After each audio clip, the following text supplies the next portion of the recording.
Welcome back, ladies, gentlemen, and meat popsicles, to another episode of Argos Anonymous. My name is Adam, and oh, buddy, I've had a lot of people contacting me asking if I can make a video talking about loot boxes, not as a product review. I'll put a link in the description if you want to see the product review video for loot box number one. But Argent Saga has started to do something where they have like a monthly subscription, I suppose, for loot boxes. And there are some mixed feelings about this. You know, you've got one side that says, oh my God, take my money, right? And then you have the people in the middle who are like, whatever, dude, it's only a couple cards, I don't care. And then you have people on the other side that are saying, hey, you can't sell us singles. This is pay to win. These are good cards. That's not okay. And so I think we really need to talk about it because I'm just getting messages, boom, boom, boom, saying you got to make a video talking about these loot boxes. So let's do it. First of all, I think it's important to recognize, right, that it is normal for people who produce TCGs and CCGs, etc., for these companies to experiment with new types of products. All successful games do this. I mean, if you look at Yu-Gi-Oh, Pokemon, Magic, the big three, right? They're just like, boom, boom, boom, boom, boom, check out our new products. Magic is off the rails, right? They've got different types of starter decks and brawl decks and secret lair and collector's boosters and masters and reprint sets, and then they from the vault, and they've done this for decades, right? And so it's not about whether or not it's okay to experiment with products. It is. It is okay. It's normal. In fact, it's healthy. I think what it comes down to is recognizing whether or not a company knows when to throw in the towel and pivot. That's what's important. So it's also normal to retire a product line if the results aren't good or if sales falter. And so far, we're seeing Amicon do this, right? They experimented with these expansion sets like Conviction, and they didn't do so hot, and so they went, all right, and they pivoted. And that's what you want to see in a successful game. So as we talk about loot boxes, we're not going to talk about it in like a condemnation way, where we just rain fire from the sky, but we are going to be critical about it and talk about some of the cons of this and some important implications of where this is going, and personally why I think Amicon will probably pivot away from this strategy over time. So, okay. The caveat is unless the cards are going to come out in a later set, but we'll get to that later. So, also keep in mind that Amicon is still in the building phase of their business plan, right? Like they're not handing out Lambos to all of their employees yet. They're not there. Jim McMahon is not hanging out with Elon Musk on a Friday cooking up, $100 bratwursts, right? That's not the phase that they're in. And maybe they won't ever get there.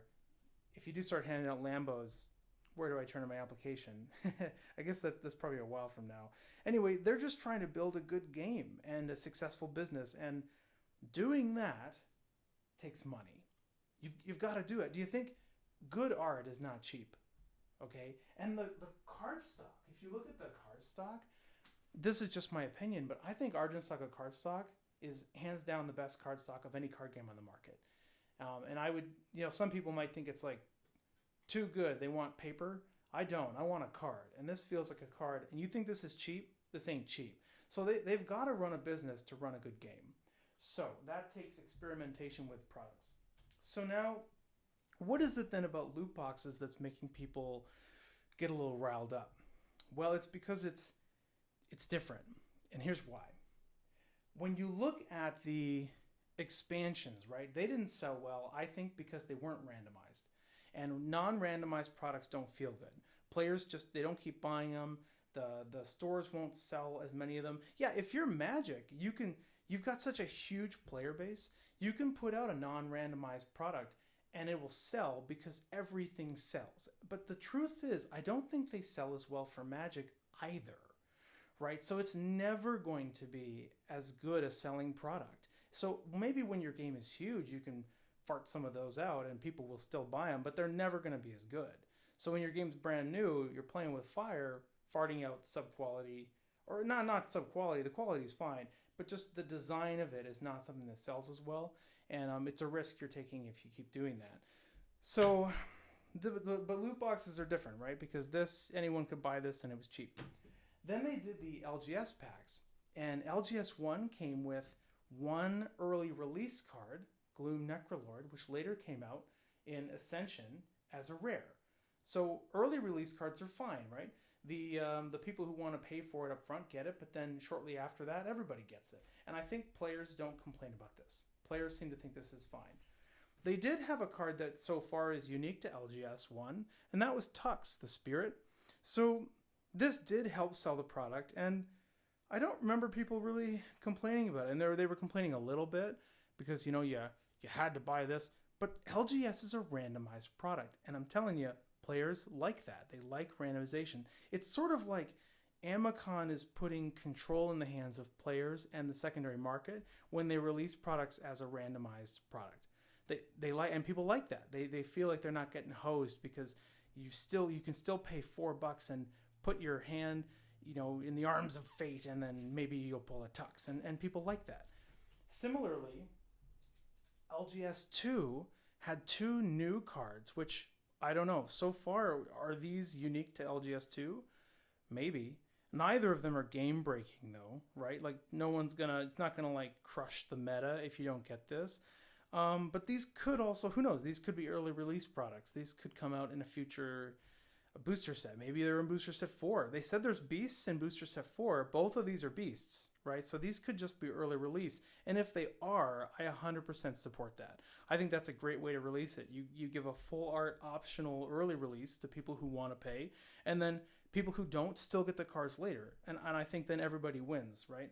So LGS2, also these are randomized. It's still a randomized product, so people seem to like that. LGS3, of course, isn't out yet, but they do have 2 new cards in LGS3. I'll just put them up here so you can see them again, the Poltergeist and the Harpist. Similarly, though, these could be early release cards, which I think would be great, as opposed to cards that are unique to this product.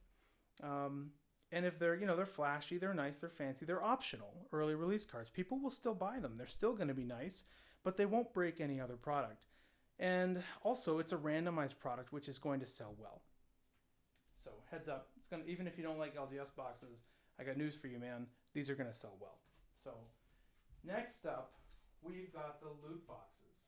So the issue here is this. This is your loot box number 1. Again, there's a link in the description if you want to see the full meal deal on this. But the bottom line is this is still a complete loot box. You had expansion sets and swag and a playmat, and you had booster packs, and then you had these promo cards. Now, I think when they announced the loot box, what people were expecting was that it would contain promo cards that were not unique to the loot box, right? They thought they'd be like leftover LGS promos and whatnot. But what they ended up being was these 4 cards. And for anyone who's been paying attention, these are good cards. And so these are retailing right now in the secondary market. Like a play set of any of these is going to be $25 to $45. If you want 3 of these, $30, $45. You want 3 of these, $25, $35. So if you add up the value of these cards that came in the loot box, it exceeds the cost of the loot box. So it turns out whoever bought the loot box basically got a bunch of free swag, and they got play sets of great cards that they could then flip and make a bunch of money. So this I'm sure, is going to help sell loot boxes for sure. But loot box number 2 is continuing with this, where they have 2 new cards that are unique to loot box number 2, which is going to be coming out at the end of this month, or I guess the beginning of August. So here's the problem.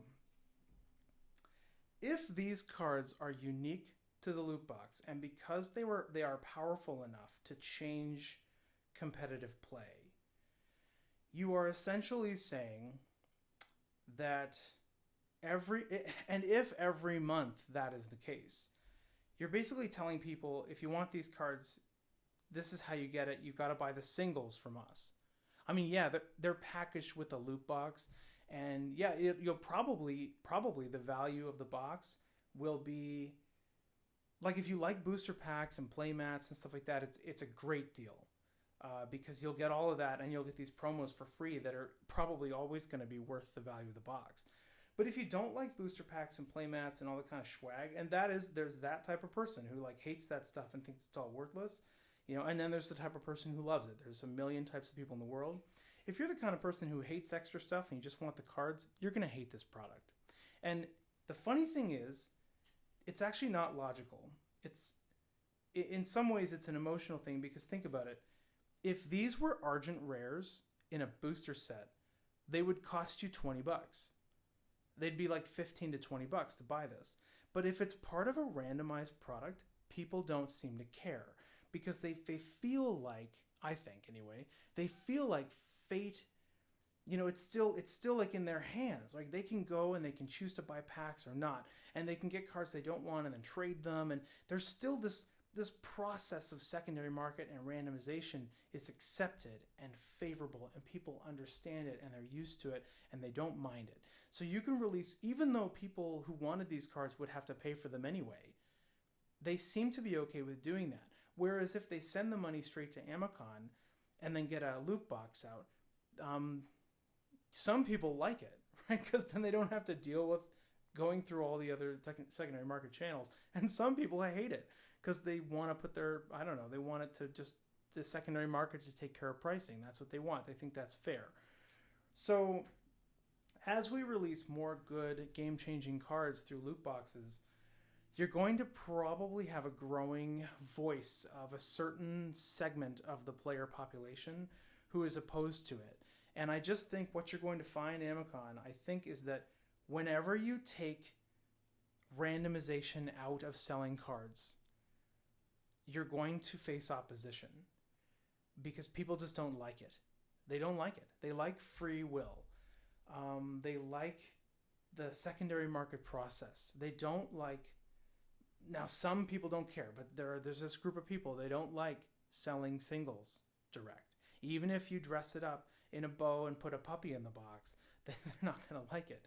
And over time, I think those voices will grow if these continue to be really good cards. That said, I understand you got to make money, you got to sell products. I get it. And I mean, I love this. I like the stuff that you guys make. And I personally like booster packs. I like the loot boxes, but there's going to be growing opposition to it. And it's only a matter of time before you'll probably have to pivot from that. It's just my opinion.